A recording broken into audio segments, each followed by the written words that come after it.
بسم اللہ الرحمن الرحیم۔ ناکامیوں اور مصیبتوں کا مثبت استعمال۔ دنیا میں انسان پر پڑنے والی مصیبتیں دو مختلف پہلوؤں کی حامل ہوتی ہیں۔ ایک مشکل، دباؤ اور سختی والا پہلو ہوتا ہے جس کا انسان کو لازمی طور پر سامنا کرنا پڑتا ہے۔ دوسرا پہلو یہ ہے کہ مصیبتیں انسان کو اللہ کی جانب متوجہ کرتی ہیں۔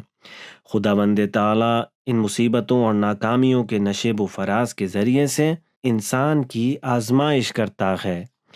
اگر وہ ثابت قدم رہتا ہے اور اپنے فرائض بخوبی انجام دیتا رہے تو کامیاب قرار پاتا ہے، اور نتیجے کے طور پہ خداوند تعالیٰ سے صبر اور نیکیوں کا اجر پاتا ہے اور اسے درجہ بدرجہ بلندیاں نصیب ہوتی ہیں۔ زیادہ تر لوگ ناکامیوں، مشکلات اور سختیوں والے پہلو کو مد نظر رکھتے ہیں۔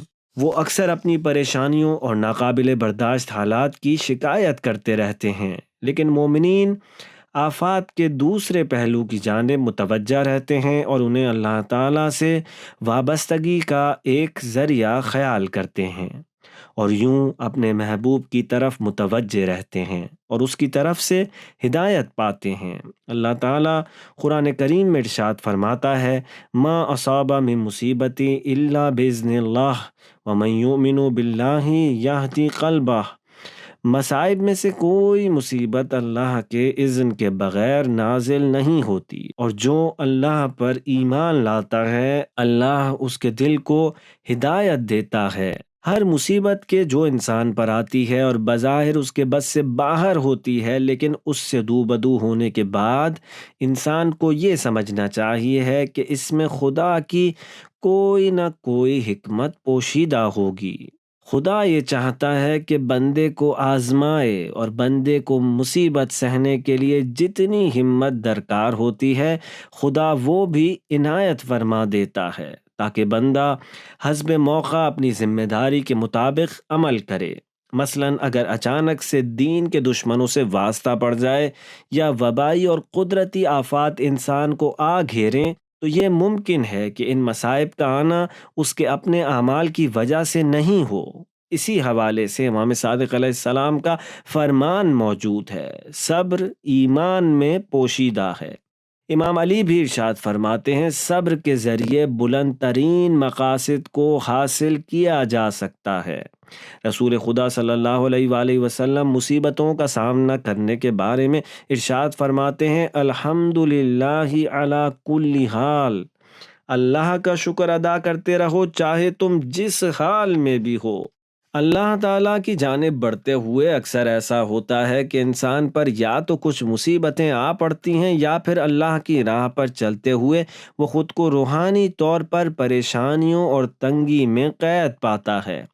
ان لمحات میں انسان کو چاہیے کہ خود کو یہ باور کرواتا رہے کہ یہ سب آزمائشیں انسان کو اس راہ میں ثابت قدم رکھنے کے لیے ہیں۔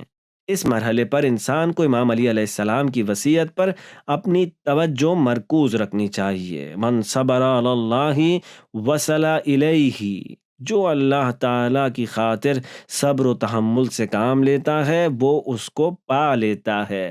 بہار الانوار۔ لہٰذا اللہ سبحانہ کی عرفاء اور اس کے عاشق مصیبتوں سے نہ صرف یہ کہ گھبراتے نہیں ہیں، بلکہ باقاعدہ ایک مربوط لاہ عمل کے ساتھ ان کا استقبال کرتے ہوئے ان سے نبرد آزما رہتے ہیں، اور ان مصیبتوں کو اللہ سے ملاقات کا ایک وسیلہ گردانتے ہیں۔ خداوند تعالیٰ نے حضرت موسیٰ علیہ السلام سے وحی کے ذریعے ارشاد فرمایا: جب غربت کو اپنی جانب آتے دیکھو تو کہو اے نیک لوگوں کی ساتھی، اے نیک لوگوں کی پہچان، خوش آمدید۔ باشعور لوگ ان تکالیف اور پریشانیوں کا سامنا کرتے ہوئے ان کی جڑوں تک جا پہنچتے ہیں اور اپنی کمزوریوں کی اصل وجوہات کو کھوجتے ہوئے ان سے چھٹکارا پانے کا سامان کرتے ہیں۔ وہ اپنی ہر ناکامی سے کوئی نیا حل دریافت کرتے ہیں۔ ہر حادثے سے ملنے والی کڑواہٹ سے وہ کمال کے میٹھے امرت کا ذائقہ پیدا کرتے ہیں، کیونکہ ہر ناکامی اور مصیبت پہ وہ خود کو یوں مخاطب کرتے ہیں جیسا سورہ نساء میں اللہ نے ارشاد فرمایا: اور جو دکھ تمہیں پہنچے وہ خود تمہاری اپنی طرف سے ہے۔ وہ ہمیشہ اس قانون کو مد نظر رکھتے ہیں کہ کسی بندے کو کسی بھی قسم کی مصیبت اور تکلیف نہیں پہنچتی سوائے اس کے اپنے گناہوں اور غلطیوں کی وجہ سے۔ اصول کافی: جو مصیبتیں انسان پر آتی ہیں وہ آتی تو یقیناً اس کی عملی اور اخلاقی کوتاہیوں کی وجہ سے ہیں، مگر وہ اس کی تربیت کا باعث بھی بنتی ہیں۔ ان سے نمٹنے کے لیے مناسب حل تلاش کر کے ان پر عمل کرنا ضروری ہوتا ہے، تاکہ اگر اخروی نقصانات کے آثار ہوں تو پھر وہ برطرف ہو جائیں۔ بہت سی روایات اس حقیقت کی طرف اشارہ کرتی نظر آتی ہیں۔ امام علی علیہ السلام فرماتے ہیں، وہ ہمارا شیعہ ہو ہی نہیں سکتا کہ جو اس کام کو کرے کہ جس کو کرنے سے ہم نے منع کر رکھا ہے۔ ہمارے شیعہ کو اگر مال اور اولاد یا خود اپنی ذات کی کسی مشکل کا سامنا ہوتا ہے تو اس کی بدولت اس کے گناہ بخشے جاتے ہیں، اور یہاں تک کہ جب اس کی ملاقات اللہ سے ہوگی تو اس کے سارے گناہ بخشے جا چکے ہوں گے۔ اگر کچھ گناہ بچے رہ گئے تو موت کی سختی ان گناہوں کی تلافی ثابت ہوگی۔ الخصال: رسول اکرم صلی اللہ علیہ وآلہ وسلم کا ارشاد ہے، مومن تک جو بھی تکلیف، بیماری یا غم پہنچتا ہے، یہاں تک کہ ایسی پریشانی بھی کہ جس کی وجہ سے وہ ذہنی طور پر مضطرب رہتا ہے، تو خدا ان تکالیف کے عوض انسان کو گناہوں سے پاک کر دیتا ہے۔